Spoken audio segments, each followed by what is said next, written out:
Hello friends, எல்லாரும் எப்படி இருக்கீங்க? இன்றைக்கி நம்ம வீடியோவில் சப்பாத்திக்கு தொட்டுக்கிறதுக்கு ஒரு சூப்பரான சைட் டிஷ் ரெசிபி தான் நம்ம பார்க்க போகிறோம். சிக்கனை வச்சு நம்ம அதுவும் செய்ய போகிறோம். நீங்கள் இந்த சைட் டிஷ் பார்த்தீங்கன்னா வெறும் சப்பாத்திக்கு மட்டும் இல்லை, தோசை கூட நீங்கள் தொட்டு சாப்பிடலாம். அப்புறம் நான், ரொட்டி எல்லாத்துக்குமே நீங்கள் தொட்டு சாப்பிடலாம். சூப்பராக இருக்கும். இந்த சைட் டிஷ் பார்த்தீங்கன்னா சாதத்தோடு பிசைஞ்சு சாப்பிடுவோம். ரொம்ப டேஸ்டியாக இருக்கும். ஆனால் இப்போ நான் சப்பாத்திக்கு தான் செய்ய போகிறேன். ஒரு பாத்திரம் எடுத்துக்கிட்டு அந்த பாத்திரத்தில் சிக்கனை சேர்த்துக்கிறேன். சிக்கன் பார்த்தீங்கன்னா எலும்பே இல்லாமல் போன்லெஸ்ஸாக நான் 1/2 கிலோ வாங்கிட்டு நல்லா இந்த மாதிரி பொடியாக கட் பண்ணி வச்சுருக்கேன். பாருங்கள், எந்த அளவுக்கு சின்னதாக கட் பண்ண முடியுமோ அந்த மாதிரி கட் பண்ணி எடுத்துக்கோங்க. 1/2 ஸ்பூன் அளவுக்கு இஞ்சி பூண்டு விழுது சேர்த்துக்கிறேன். ஒரு 2 சிட்டிகை அளவுக்கு மஞ்சள் தூள், 1/2 ஸ்பூன் வெறும் மிளகாய் தூள், சிக்கனுக்கு தேவையான அளவுக்கு உப்பு, 2 சிட்டிகை அளவுக்கு மட்டும் மிளகுத்தூள் சேர்த்துக்கோங்க. ரொம்ப அதிகமாக சேர்க்க வேணாம். இப்போ இந்த மசாலா எல்லாத்தையும் சேர்த்து சிக்கனோட நல்லா கலந்து கொடுத்துக்கலாம். சிக்கன் டேஸ்ட்டே இல்லாமல் இருக்கக்கூடாது. கொஞ்சம் உப்பு காரம் இருந்தால் நல்லாயிருக்கும், காரசாரமாக இருக்கும் நம்ம சைட் டிஷ் பண்ணும்போது.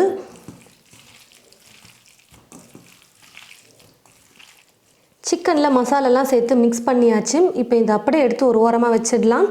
நம்ம ரெசிபி செய்ய ஸ்டார்ட் பண்ணுற வரைக்கும் ஊறட்டும். மற்ற பொருளெல்லாம் ரெடி பண்ணுறதுக்குள்ளே இது நல்லா ஊறிட்டுருக்கட்டும். ஸ்டவ்வை பற்ற வச்சுக்கிட்டு ஸ்டவ் மேலே ஒரு பேன் வச்சுருக்கேன். பேன் நல்லா சூடேறினதும் எண்ணெய் சேர்த்துக்கிறேன். கூடவே 1 ஸ்பூன் அளவுக்கு நெய் சேர்த்துக்கிறேன். நெய் பிடிக்கலன்னா நீங்கள் ஸ்கிப் பண்ணிக்கலாம். ஆனால் நெய் சேர்த்து செய்யும் போது டேஸ்ட் சூப்பராக இருக்கும். எண்ணெய் நெய் நல்லா காஞ்சதுக்கப்புறமா 2 பெரிய வெங்காயம் எடுத்து நல்லா பொடியாக கட் பண்ணி வச்சுருக்கேன். இப்போ அதை சேர்த்துக்கிறேன்.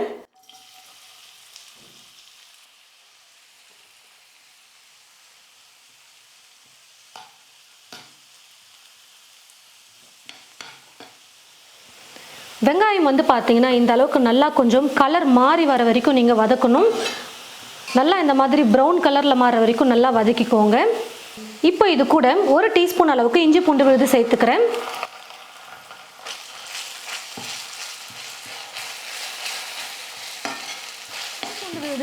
இஞ்சி பூண்டு விழுது சேர்த்து 1 நிமிஷம் நல்லா வதக்குனதுக்கப்புறமா 1/4 ஸ்பூனுக்கு குறைவாக மஞ்சள் தூள் சேர்த்துக்கிறேன்.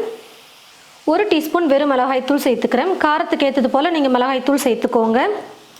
1 டீஸ்பூன் மல்லித்தூள், 1/2 டீஸ்பூன் கரம் மசாலா, 2 சிட்டிகை அளவுக்கு மிளகுத்தூள் சேர்த்துக்கோங்க. ரொம்ப அதிகமாக மிளகுத்தூள் சேர்க்க வேணாம். 1/2 டீஸ்பூன் சீரகத்தூள் சேர்த்துக்கிறேன். இப்போ இது எல்லாத்தையும் சேர்த்து நல்லா கலந்து கொடுத்துக்கலாம்.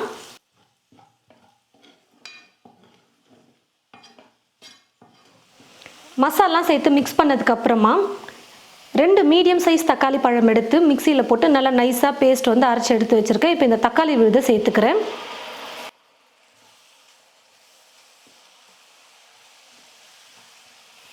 இது கூடவே தேவையான அளவுக்கு உப்பும் சேர்த்துக்கலாம். ஏற்கனவே சிக்கனில் உப்பு போட்டிருக்கோம். இப்போ தேவையான அளவுக்கு நம்ம உப்பு மட்டும் போட்டுக்கலாம்.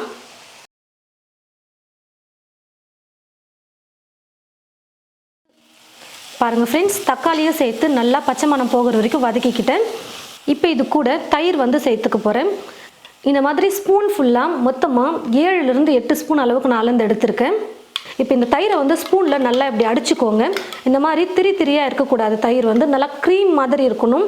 அதனால் நல்லா ஸ்பூனில் இப்படி அடிச்சுக்கிட்டிங்கன்னா போதும். ஒரு 2 நிமிஷத்துக்கு நல்லா க்ரீம் மாதிரி நல்லா அடித்து எடுத்ததுக்கப்புறமா இந்த தயிரை சேர்த்துக்கலாம்.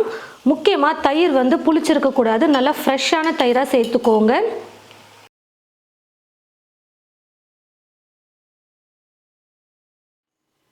தயிர் சேர்த்ததுக்கப்புறமா தண்ணி கொஞ்சமாக சேர்த்துக்கிறேன். கொஞ்சம் மீடியம் ஃப்ளேமில் ஸ்டவ்வை வச்சுட்டு ஒரு 5லிருந்து 7 நிமிஷத்துக்கு நல்லா குக் பண்ணிக்கலாம். நம்ம சேர்த்துருக்கிற மசாலோடைய பச்சை மணமெல்லாம் நல்லா போகணும். பாருங்கள் ஃப்ரெண்ட்ஸ், 5 நிமிஷம் நான் நல்லா குக் பண்ணிக்கிட்டேன். எண்ணெயெல்லாம் பார்த்தீங்கன்னா அப்படியே சைடில் நல்லா பிரிஞ்சு வர அளவுக்கு நல்லா குக் ஆகிட்டு வந்துருச்சு. தீயை குறைச்சி வச்சுட்டே நம்ம குக் பண்ணோம்னா கரெக்டாக இருக்கும். இப்போ இது கூட பார்த்தீங்கன்னா மசாலா போட்டு மிக்ஸ் பண்ணி வச்சுருக்கிற அந்த சிக்கனை சேர்த்துக்கலாம். சிக்கன் சேர்த்ததுக்கப்புறமா நல்லா கலந்து கொடுத்துக்கோங்க முதல்ல. அதுக்கப்புறமா தண்ணி கொஞ்சமாக வச்சுக்கலாம். நான் முதல்ல மசாலாம் குக் ஆகணும் அப்படின்றதுக்காக தான் நான் தண்ணி கொஞ்சமாக வச்சேன். இப்போ சிக்கன் சேர்த்து நல்லா கலந்து கொடுத்துட்டு அதுக்கப்புறமா தண்ணி எவ்வளோ தேவைப்படுதோ அதுக்கேற்றது போல் நம்ம சேர்த்துக்கலாம்.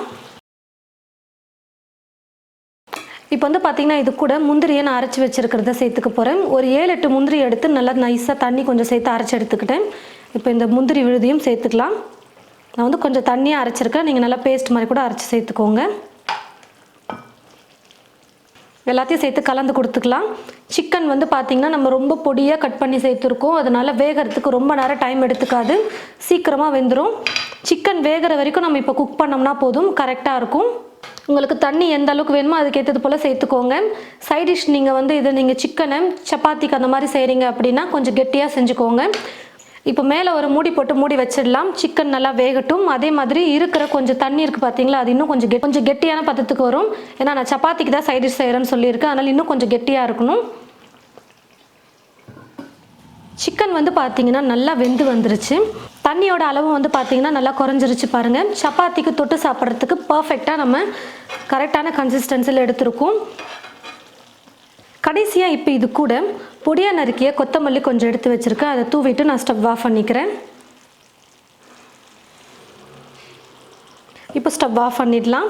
நல்லா டேஸ்டியாக சூப்பராக நம்ம சிக்கனை வச்சு நம்ம சூப்பராக ஒரு சைட் டிஷ் வந்து ரெடி பண்ணிட்டோம். நான் வந்து பார்த்தீங்கன்னா சிக்கனை பொடியாக நறுக்கி இருக்கேன், ஆனால் நீங்கள் இன்னும் இதை விட ரொம்ப பொடியாக நறுக்கி சேர்த்திங்கன்னா இன்னும் சூப்பராக இருக்கும் சைட் டிஷ் வந்து. பாருங்கள் ஃப்ரெண்ட்ஸ், சிக்கன் வச்சு நம்ம நல்ல ஒரு டேஸ்டியான சூப்பரான ஒரு சைட் டிஷ் ரெசிபி வந்து ரெடி பண்ணிட்டோம். நான் வந்து இப்போது சப்பாத்திக்கு தான் சைட் டிஷ் வந்து ரெடி பண்ணியிருக்கேன். அவ்வளோ சூப்பராக இருக்கும் சாப்பிட்றதுக்கு. நல்ல லேயராக நான் வந்து சப்பாத்தி வந்து ரெடி பண்ணிவிட்டு இப்போது இது கூட சிக்கனை ரெடி பண்ணி வச்சாச்சு. அதோட சைட் டிஷ்ஷோடு நம்ம சாப்பிடும்போது அவ்வளோ சூப்பராக இருக்கும், சாப்பிட்டுட்டே இருக்கலாம் அப்படின்னு தோணும். 2 சப்பாத்தி சாப்பிட்றவங்க கூட இந்த மாதிரி சிக்கனில் சைட் டிஷ் வந்து செஞ்சு கொடுத்தீங்கன்னா 4 சப்பாத்தி கூட சாப்பிடுவாங்க. அந்த அளவுக்கு எல்லாருக்கும் ரொம்ப பிடிக்கக்கூடிய வகையில் இந்த சைட் டிஷ் ரெசிபி இருக்கும்.